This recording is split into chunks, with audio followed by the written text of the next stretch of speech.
Ya, jadi teknologi baru itu selalu dianggap aneh, pro kontra iya, gitu ya. Nah, yang sekarang terjadi ya itu, yang apa namanya, yang orang sekarang bilang AI ini, gitu kan.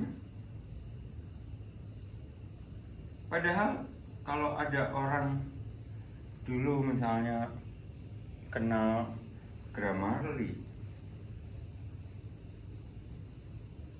itu dari sejak dulu ketika dia pertama kali muncul, dia sudah bisa memberikan saran gaya penulisan formal, tidak formal, dan lain-lain. Bisa. Apa bedanya dengan yang sekarang?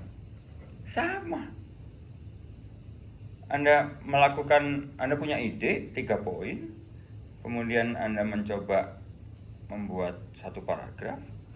Anda bisa perintahkan AI itu untuk menghaluskan, Anda bisa perintahkan AI itu untuk menulis ulang dalam bahasa yang lebih formal atau dalam bahasa yang lebih lunak misalnya, gitu. Apa bedanya dengan Grammarly? Nah, kalau ini mau saya hapus lagi sedikit lagi, saya tarik lagi ke belakang. Di sini ada Google Translate. Google Translate itu sedikit banyak ya ada komponen prediction-nya. Komponen prediksi. Jadi ketika ada orang nulis suatu kata, mungkin untuk satu kata dia googling library kamus untuk satu kata. Tapi begitu katanya ada 2, begitu katanya ada 3, kata-katanya ada 4 dan seterusnya, atau satu kalimat, nggak mungkin Pak dia hanya bersumber dari googling dia terhadap kamus-kamus dalam library dia, nggak mungkin, karena kan harus jadi kalimat. Kalau diartikan per kata kan jadi salah. Ya, jadi ini sejak ini pun sudah itu, tapi orang kan tidak heboh. Kenapa? Karena tidak ada di sini, tidak ada ininya Pak. Tidak ada tulisan ini untuk mereknya itu. Google Translate AI, Grammarly AI, nggak ada. Ini tuh nggak ada, makanya orang tidak merasa terancam kan gitu. Ya, tentu ini hanya AI yang konteksnya apa? Large Language Model ya, LLM itu. AI yang lain banyak. Shopee. Kalau ibu terus-terusan yang dicari jilbab, yang muncul ya jilbab semua, nggak mungkin rok mini kan gitu. Ya kan?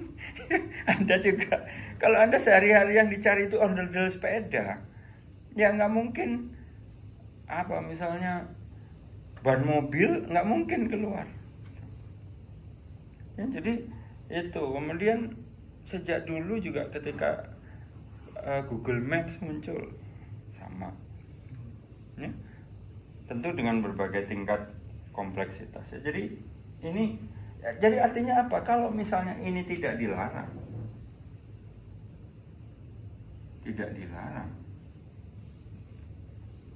dan ini dulu juga tidak heboh, tidak dilarang, maka mestinya apapun yang menggunakan kata-kata ini, ya mestinya tidak dilarang juga. Inilah sumber teknologi dari ini dan ini kok. Ya, tidak bisa juga dilarang. Sama halnya seperti kamera tadi.